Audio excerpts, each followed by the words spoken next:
Trump और Netanyahu में टकराव की बड़ी खबर से ट्रंप के दोस्तों से बिगड़ते संबंधों की लिस्ट में अब नेतन्याहू का नाम भी जुड़ गया है। वजह है दोनों की फोन पर लेबनान के मुद्दे पर हुई गर्मागर्मी। दो गहरे दोस्तों ने अभद्र भाषा का इस्तेमाल करते हुए मर्यादा की सारी सीमाएं तोड़ दी। इसकी कल्पना शायद दुश्मन देश ईरान ने भी नहीं की होगी। यह कहना गलत नहीं होगा कि अमेरिका ईरान में जहां एक और महायुद्ध के खतरे का तनाव है, तो उसके बीच में ट्रंप और नेतन्याहू में गाली युद्ध देखने को मिला है। ट्रंप ने नेतन्याहू को खरी खोटी सुनाते हुए कई तरह के शब्दों का इस्तेमाल किया। हम सारे शब्द तो आपको बता नहीं सकते क्योंकि किसी भी टेलीविजन चैनल पर वो कोई नहीं दिखा सकता।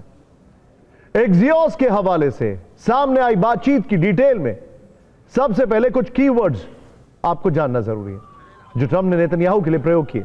सनकी, एहसान फरामोश, मदद, जेल और नफरत। ट्रंप की ज्यादातर बातचीत इन 5 शब्दों के इर्द गिर्द ही घूमती रही। यह है वो शब्द। एक्सियोस की रिपोर्ट में 2 अमेरिकी अधिकारियों और कॉल की जानकारी रखने वाले एक तीसरे सूत्र का हवाला देकर यह बातें छापी गई हैं, जिसमें बताया गया है कि ट्रंप नेतन्याहू पर लेबनान को लेकर गुस्से में थे। वो इस बात से नाराज थे कि लेबनान पर हमले की वजह से ही ईरान ने एक दिन पहले अमेरिका के साथ जारी बातचीत तक बंद कर दी। ट्रंप ने नेतन्याहू से कहा, तुम बेहद सनकी हो, तुम्हें पता भी है कि तुम क्या कर रहे हो। नेतन्याहू, तुम एहसान फरामोश हो, मैंने तुम्हारी हर तरीके से मदद की, सिर्फ मैं ही हूं जो तुम्हारी जान बचा रहा है। अगर मैं नहीं होता तुम जेल में होते। अब हर कोई तुमसे नफरत करता है, इस वजह से हर कोई इजराइल से नफरत करता है। और इंटरेस्टिंग बात क्या है, एक्सियोस के लिए कहा जाता है, जो एक्सपर्ट्स हैं दुनिया भर के, कि वो बेसिकली ट्रंप का वर्जन या ट्रंप की बात रखते हैं। पहले एक्सियोस पे कोई आर्टिकल नहीं आया। पहले ट्रंप ने कहा कि वो सीजफायर, सिंगल हैंडेडली कहा सीजफायर का ऐलान कर रहे हैं, अब युद्ध नहीं होगा, इजराइल की सेना आगे नहीं बढ़ेगी लेबनान में। लेकिन फिर इस पर जवाब आया नेतन्याहू का, फोन कॉल पर बातचीत, फिर ट्रंप का रिएक्शन, फिर नेतन्याहू का कि अगर हम पे हमले हुए तो हम आगे बढ़ेंगे। फिर उसके बाद बेन गिवर का रिएक्शन आता है और फिर एक्सियोस पर यह आर्टिकल आता है। सोचिए आप जरा, ट्रंप ने नेतन्याहू पर भड़कते हुए यह भी पूछा कि इजराइल की सेना बेरूत में क्या कर रही है। लेबनान में नागरिकों की मौत पर नाराजगी जताते हुए कहा कि एक हिजबुल्लाह कमांडर को मारने के लिए पूरी की पूरी इमारत क्यों गिराई जा रही है। इसके बाद ने ट्रंप ने ट्रूथ सोशल पर एक पोस्ट लिखा, मैंने नेतन्याहू को बेरूत पर हमला नहीं करने के लिए कहा था। हिजबुल्लाह ने भी इजराइल पर अटैक रोकने की सहमति जता दी है।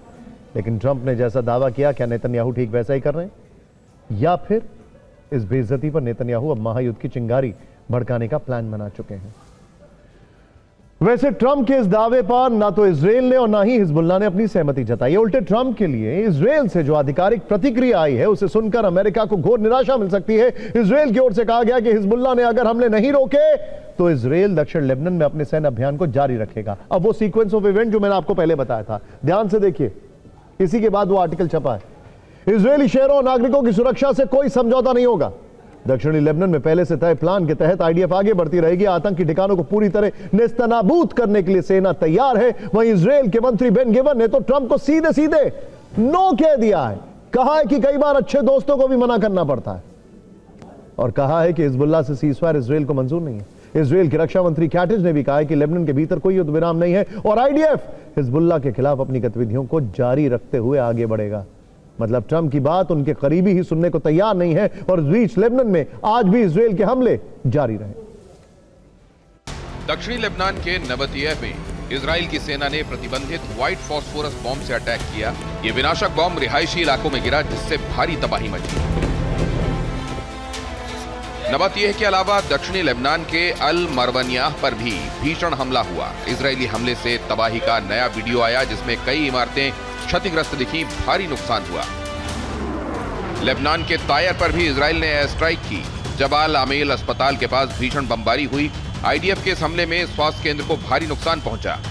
हमले के बाद अस्पताल परिसर में हड़कंप मच गया। राहत और चिकित्सा सेवाएं पूरी तरह बंद करनी पड़ी। तायर में हमले के बाद हालात तनावपूर्ण दिखे।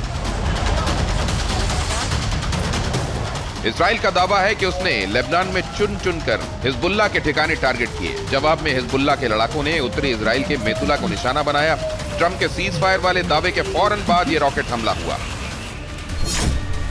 ऐसा कहा जा रहा है कि उत्तरी इजराइल में हिजबुल्लाह के इन हमलों के बाद से इजराइल ने और ज्यादा आक्रामक रणनीति अपना ली है। इसी कड़ी में लेबनान के नबतियह में लोगों को जहरानी नदी के उस पार सुरक्षित जगह जाने की वार्निंग दी गई है। आईडीएफ का कहना है कि उसका मकसद आम नागरिकों को नुकसान पहुंचाना नहीं है, लेकिन लोग अगर सैन्य उपकरणों के नजदीक रहे तो जान का खतरा हो सकता है। देखिए, ट्रंप ने पोप पर कहकर मेलोनी से जो अपनी दोस्ती थी उसको खटाई में डाल दिया। हम सब जानते हैं कि भारत पर जिस तरीके से अनर्गल सैंक्शंस लगाए, भारत उनका पुराना दोस्त था। हालांकि हम उनके दुश्मन तो नहीं बने, लेकिन संबंध उनके बहुत अच्छे नहीं रहे। ऐसे ही ट्रंप लगातार पूरे यूरोप से एनिमोसिटी उन्होंने कर ली है। अब चाहे वो सैंक्शंस की बात हो, चाहे वो यूक्रेन की बात हो, ट्रंप अपने सारे दोस्तों को, अपने सारे नेबर्स को एंटेगनाइज यानी उनको अपने विरोध में लाते जा रहे हैं। और ये उनका सबसे ट्रस्टेड अलाय था इजराइल, अब वो उसको भी अपने से दूर कर रहे हैं। खैर, मतलब इजराइल हिजबुल्लाह में ट्रंप के सीजफायर वाले दावे हवा हवाई हो गए और इसीलिए ईरान अमेरिका पर भड़का हुआ है। लेबनान में जारी हमलों की वजह से ही उसने एक दिन पहले अमेरिका से शांति वार्ता को पूरी तरह बंद कर दिया है। इसके बाद ईरान के विदेश मंत्री अरागची ने कहा, अमेरिका ईरान सीजफायर समझौता लेबनान पर भी लागू है। लेबनान पर इजरायली हमला सीजफायर का उल्लंघन है। गंभीर परिणामों के लिए अमेरिका इजरायल दोनों जिम्मेदार होंगे। ईरानी सेना के प्रवक्ता जनरल शोकारची ने चेतावनी दी है कि लेबनान में इजरायल की बर्बरता बर्दाश्त नहीं की जाएगी। तंसीम न्यूज के हवाले से खबर आई है कि ईरान ने गाजा और लेबनान में सैन्य कार्रवाई रोकने की मांग की है। जब तक ये मांगे नहीं मानी जाती है, अमेरिका से कोई बातचीत नहीं होगी। इस पर ट्रंप ने जवाब दिया कि वार्ता में बहुत ज्यादा वक्त बर्बाद हो गया। ईरान से बातचीत खत्म होती है तो हो जाए, मुझे कोई फर्क नहीं पड़ता है।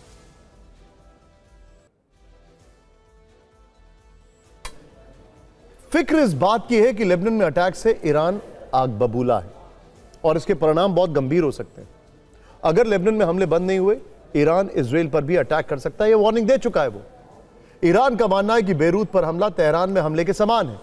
ऐसा हुआ तो फिर खाड़ी में विनाश शुरू हो जाएगा। ट्रंप इसी स्थिति को टालना चाहते हैं, इसीलिए वो नेतन्याहू से भयंकर नाराज हैं, क्योंकि वो मानने के लिए तैयार नहीं है।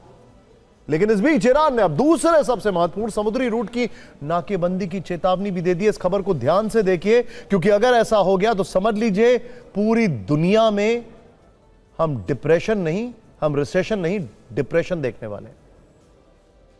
इस दूसरे समुद्री रूट का नाम है बाब अल मंदेब। ईरान की सरकारी मीडिया तंसीम न्यूज ने बताया कि लेबनान पर हमले नहीं रुके, और अगर नहीं रुकते हैं तो सूरत में ईरान और उसके सहयोगी संगठन लाल सागर के प्रवेश द्वार पर स्थित बाब अल मंदेब स्ट्रेट को बंद कर सकते हैं। यानी होर्मुज बंद होने से पहले ही दुनिया में गहरा तेल संकट है, और अगर यह रूट भी बंद कर दिया गया तो इसके विनाशकारी नतीजे हो सकते हैं। बाब अल मंदेब स्ट्रेट को समझना जरूरी है। अरबी शब्द बाब अल मंदेब का मतलब है आंसुओं का द्वार। असल में एक बेहद सकरा समुद्री रास्ता है। सबसे सकरी जगह पर यह 26 से 29 किलोमीटर चौड़ा है। यह रास्ता लाल सागर को अदन की खाड़ी और हिंद महासागर से जोड़ता है। भूमध्य सागर और सुएज नहर का दक्षिणी प्रवेश द्वार भी कहा जाता है।